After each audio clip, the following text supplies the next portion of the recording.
Hi Dick, this is your machine that I said I'd make a little video for you and put it on YouTube so you can have a look at it before I package it up and send it over to you.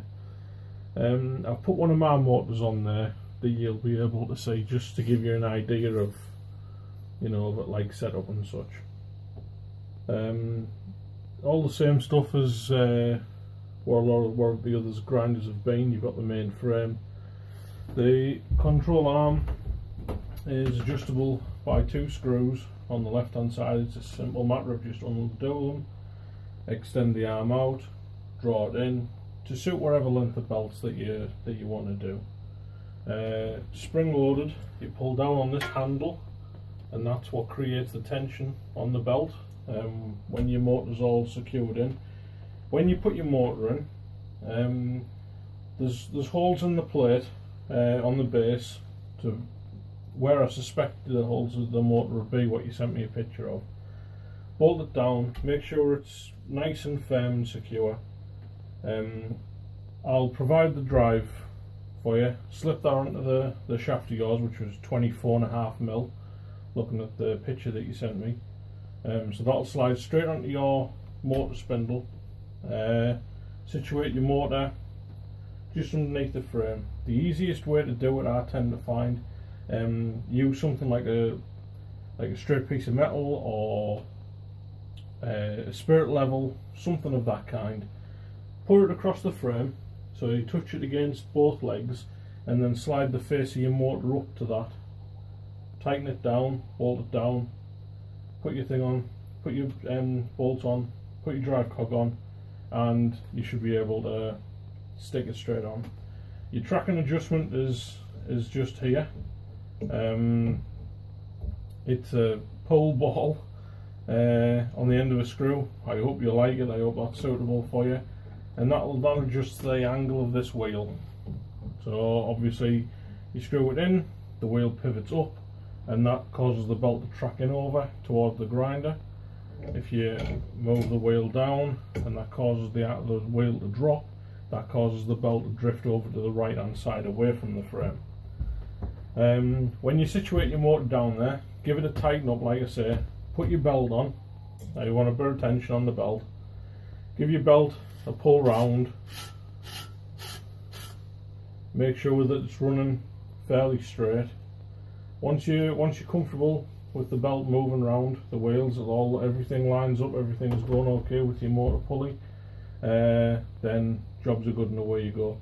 If you do find that there's something off, like the belt tracks to the right or to the left slightly, all it is just undo the bolts on your motor and just move it ever so slightly, literally a tiny little bit. Give it a tighten back up, you'll find that tends to do it okay. I've done the 300mm table, which you asked for. So you've got a full 300mm from side to side, 12 inches.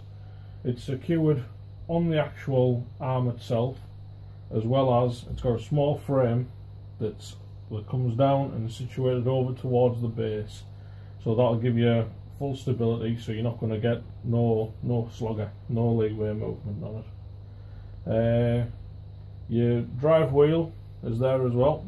Your 8" by 2" or 200mm by 50mm. If you want to go that way.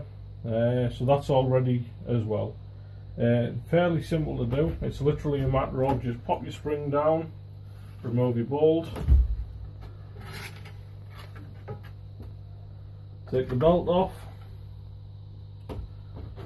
undo your slides, move out from the machine, and the wheel literally just slots straight in. Tighten it up, and job's a good one. Away you go. Belt again. My drive spindle's not attached, by the way, that's why it looks like it's on a bit of an angle. I just put the motor there so you get an idea of what it would be like when it's all set up for you. Belt goes on over the main wheel. Again, same goes. Give the belt a move round, make sure everything lines up okay. once you're comfortable that the belt's run, just slide the belt down.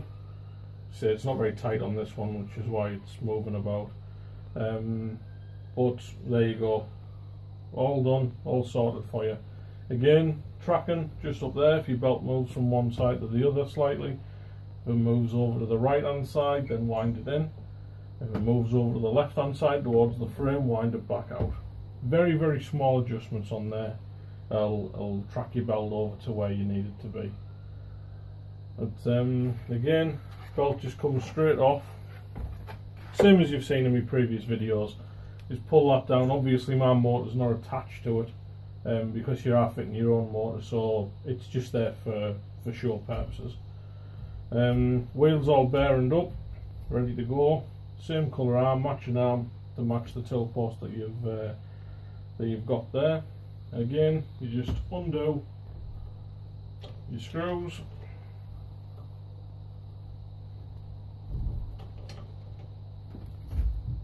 slide your wheel arm out,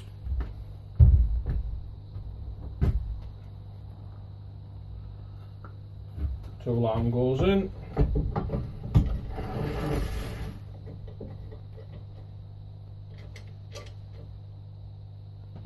and there you go.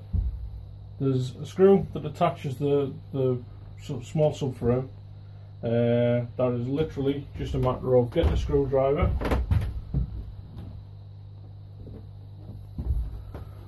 Phillips head or posi in there, undo that screw,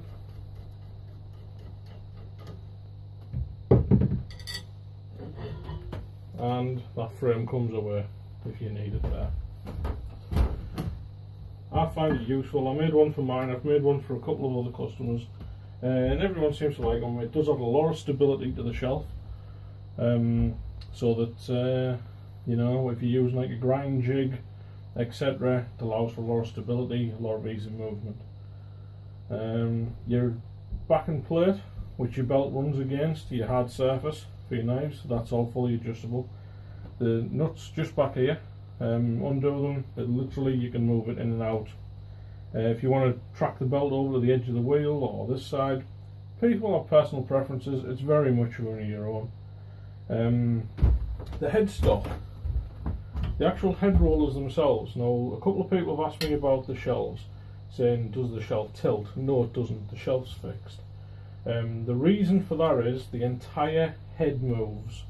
You undo that screw there, and then the head literally just pans in and out. I'm not going to do it because it's going to scratch the paint, but you just undo that, and then you can push the rollers back, it gives you an angle back over, push it forward, gives you the angle forward. So you don't need to adjust the tilt post itself because the full headstock adjusts. All the wheels are all bearing up, all nice and free moving. The only thing I would say is, like with any tool, after you've been running it for a while, just check, make sure all the nuts and there's no slogger in them, so make sure everything's just tight. Same with any tool, whether it's a lathe or a normal grinder, you've got a 1v30 grinder, etc. Power drill, milling machine, blah blah. After you've run them for a while, there's a lot of vibrations that go through these machines, so they do inevitably work loose. Everything on here that's critical, like your rollers and such like that, all the nuts are thread lock nuts, so they've all got a nylon runner within them, should stop them from coming undone. And I do use blue thread lock, which is non-permanent, but it does add a little bit of stability to the nuts, so you shouldn't really have any problems. It's all just in case. It's all attached to the base, so that'll be ready to go straight on your bench. You can literally use screws to bolt it down to your bench. You can drill it and use bolts if you prefer that way. So there we go. I hope it suits your needs. I hope you like the colours, and I hope you make some great knives with it. Appreciate it. I've had positive comments from everyone that's bought one so far. I do like to hear from people. Just let me know that everything's going okay and you're enjoying it, and you're enjoying making your knives. Some people send me pictures of the knives and such that they've made on them. I've even had one customer, I don't know whether he wants me to mention his name, so I won't say, but was so pleased with it he actually sent me a knife as a present. Very much appreciated. Very nice knife, very nice sheath. You should be very proud of it, and I'm very proud and excited to have it. I do appreciate that. Thank you very much. If the customer that sent me the knife would like his name mentioned, I'm more than happy to do that. I'll put it on the comments below, or I'll make another video with it in, because I do really appreciate it. I appreciate all your feedback, and if there's anything I can do, whether it be with the grinders or whether I can offer some form of advice. I'm not a master bladesmith by any means, but if there's anything that I can do for you, any help, any info, please ask, get in touch, and I'll do what I can to answer and hopefully help you out. Anything else, just shoot me a comment. Any of my customers all have my email, etc., so just shoot me an email or WhatsApp, and give us a shout anytime you want. Thank you.